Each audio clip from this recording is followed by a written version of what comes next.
Hello, I'm Ashley Edmonds from Through the Loop Yarn Craft, and today I'm very excited to share with you a brand new infinity scarf pattern, the Wingrove Infinity Scarf.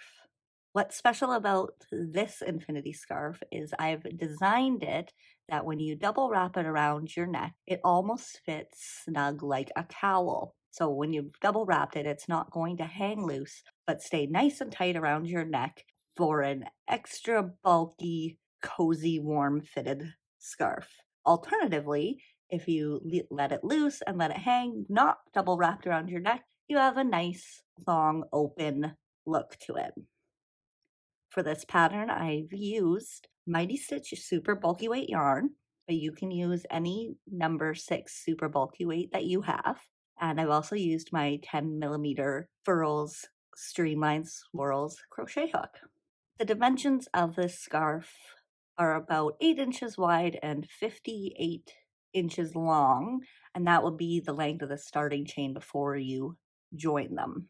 I do start the scarf with a foundation stitch instead of a chain, but you can use the chain method if that's easier for you. But I definitely recommend looking into the foundation because it makes projects like this go much easier. While you're here, don't forget to hit that like and subscribe button so that you can always stay up to date on all my new tutorials, and it lets me know that you're enjoying the videos. So let's grab our supplies and make the Wingrove Infinity Scarf. All right, so we are ready to begin our Wingrove Infinity Scarf. And just quickly, before we get started, I am going to be using the foundation half double crochet stitch instead of the starting chain. I'm not going to spend a lot of time going over the particulars about how to do that, but there are a lot of videos to help if you'd like to try and you don't know how. Perhaps I should make one soon as well. Alternatively, if you don't want to use the foundation half double crochet, you can chain 91, join it with a slip stitch. Be careful not to twist the chain. Once you've got your circle joined, chain 1, and in the next chain after you join, make a half double crochet and then just half double crochet all the way along the chain for a total of 90 half double crochets. So I will get started here with the foundation half double crochet method. So we're going to just start with a slip stitch. We're going to chain 2, yarn over. We're going to work into this first chain here, insert, pull up a loop, then we're going to yarn over, pull through 1 loop, and that is what makes what would be your chain. Yarn over, pull through all 3, and that's your first half double crochet stitch. So then to move on, we're going to yarn over, we're going to go right into this bottom V here, making sure you get under both the loops, pull through a loop, yarn over, pull through that first loop, again that's your chain, yarn over, pull through all 3 loops, and there we've got 2 half double crochets. Yarn. Now the V that we're working into has moved up, so it's right here, so yarning over, going through right through those 2 V's there, yarn over, pull up a loop, pull through 1, pull through all 3, yarn over, go through those 2 there, pull through 1, and pull through all 3. And then to get an idea, this is how the stitches will go. Here's your chains, your half double crochets, and those top V's that we would work into for row 2. So here we would have the 1, 2, 3, 4, 5 half double crochets. So what we want is a total of 90 half double crochets. So whichever method you're using, continue on for a total of 90, and I'll meet you back here for round 2.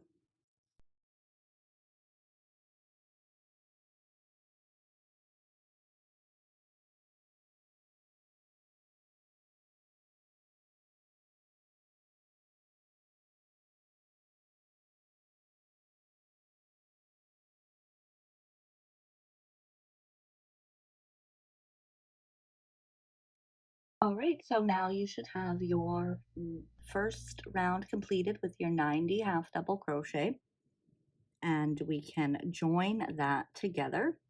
I am making more of a mini version for the purpose of this tutorial, so I have a little less than 90. But once we get going with the stitches, it shouldn't cause any issue for you. So there's a couple ways to join the foundation chains. So you can just do your preferred method. One of the easiest ways I have found, if you just slip stitch that top stitch and then take your tail and just sew it to the other end to create that nice seam there. So here we are ready for round 2.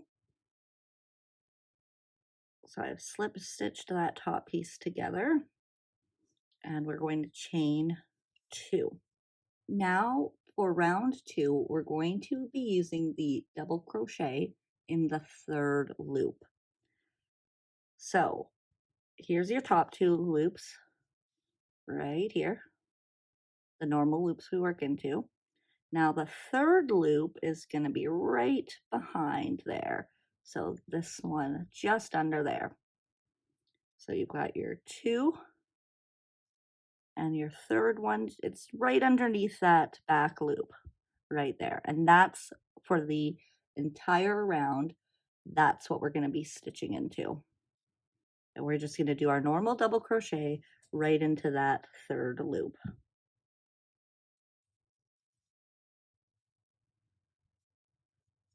So we're going to go right into that 3rd loop.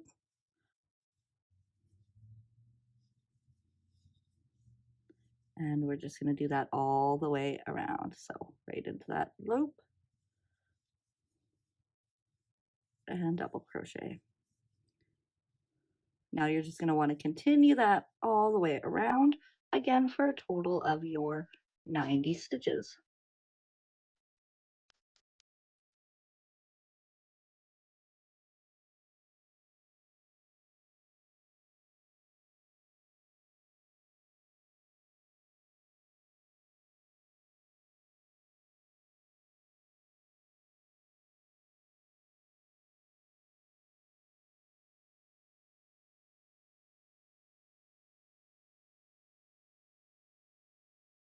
All right, once you are finished round 2, you want to slip stitch to the top of that first stitch and chain 1. And we are ready for round 3. Now, as you can see, by chaining into that, or by crocheting into that 3rd loop, we get a nice textured ridge here. So moving on to round 3, we're just going to half double crochet in each stitch around. Just regular, we're not going into any of the back loops or 3rd loops. We just want to go into both those loops. And we're going to continue that all the way around again for a total of the 90 stitches.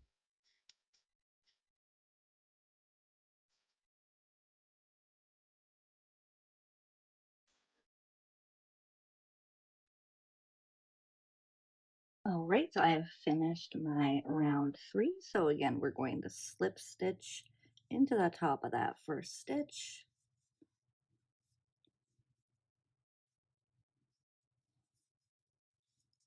To join that round and chain 2.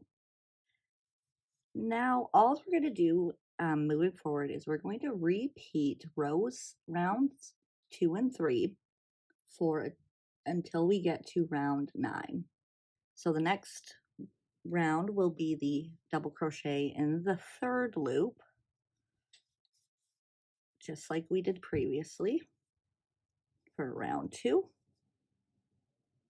And then we're going to go back to round 3, repeat, which is just the half double crochet, and so on and so forth. So continue on with repeating rows 2 and 3 until you get a total of 9 rounds. Now here, if you'd like to adjust the width, you can continue the repeats until it's the size that you would like. making it wider. You could even do less to make it more narrow if that's what you prefer.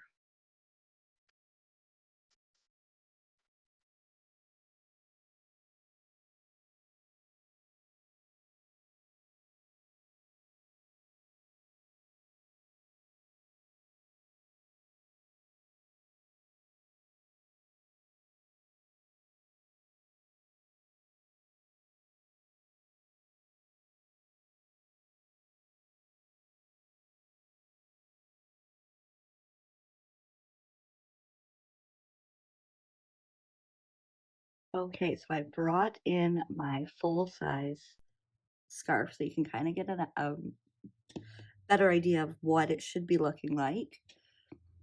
So as you can see here, this is where I just finished. This is with row 9 or round 9 finish.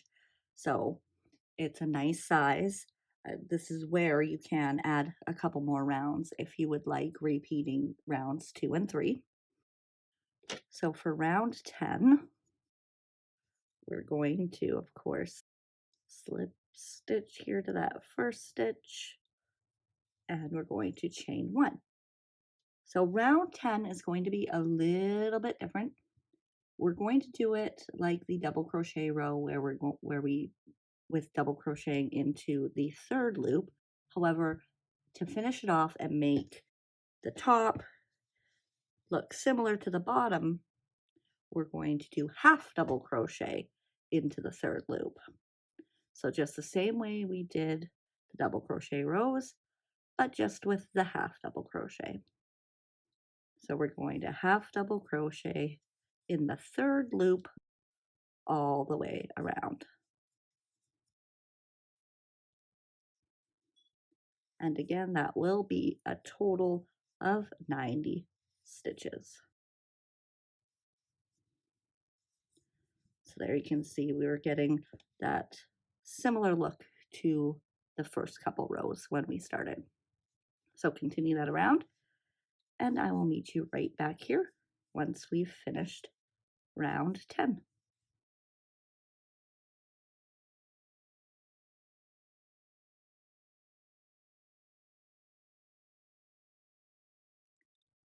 All right, so I finished my 90 stitches for row 10, and we're just going to slip stitch to that first stitch and tie off.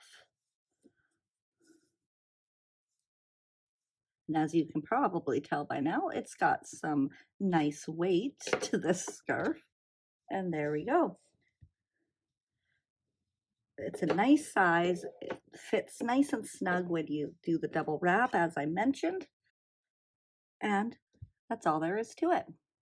Thank you so much for joining me today and making the Wingrove Infinity Scarf. I hope you love it as much as I do. This one is definitely a staple for the everyday wear just to and from work. And again, while you're here, I'd so appreciate it if you would hit that like and subscribe. Make sure you're letting me know that you like this video as much as me. And if you prefer the written pattern, you can find that over on my blog, which is linked below. I have free version as well as the premium PDF version. You can also sign up for the Loop newsletter, which is also linked below, and get exclusive offers and freebies while you stay in the loop with all things through the loop. And of course, you can always hit that little box that's going to pop up in just a few moments and check out some of my other tutorials. Thanks again, and I'll see you next time.